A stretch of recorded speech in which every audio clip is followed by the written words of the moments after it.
The audit isn't the only shakeup in education tonight. Governor Kevin Stitt is making moves at the state level, replacing 3 members of the Oklahoma State Board of Education.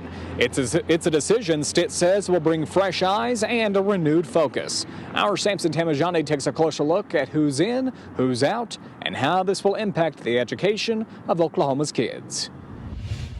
It's being described as a shakeup even by the governor's office. I'm 2 News reporter Samson Tamajani, and that is Governor Kevin Stitt has replaced 3 members of the State Board of Education.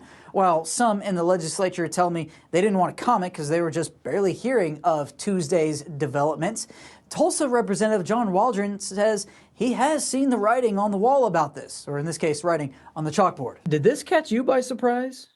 No, there had been rumors. In fact, I think Attorney General Drummond had mentioned it in Cal Hobson's politics class last week, that something was afoot, and it certainly fits a pattern of facts.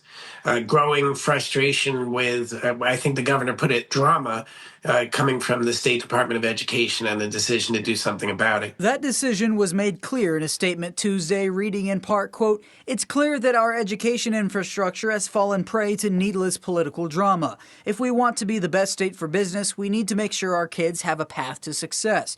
It's time for some fresh eyes and a renewed focus on our top 10 goals." So who's out? Child Care Administrator Katie Cubido, Tulsa oil and gas businessman Donald Burdick, and accountant Kendra Wesson. All 3 would side with State Superintendent Ryan Walters in just about every board meeting vote. Replacing them in order are Kingfisher County Emergency Management Director Ryan Detheridge, Norman-based oil and gas attorney Michael Tinney, and Tulsa-based Chris Van DeHendy, who was recently on the Regional University System Board of Regents. Is this at least on the right track?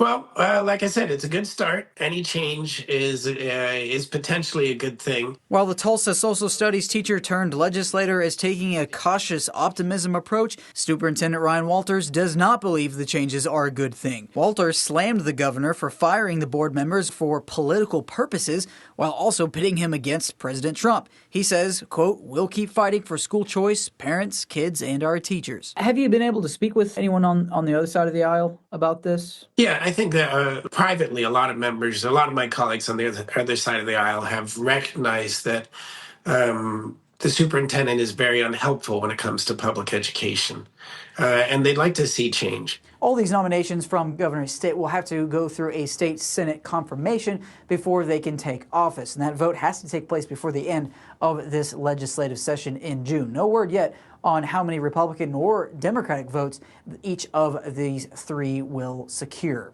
In Tulsa, Samson Tamajani, 2 News, Oklahoma.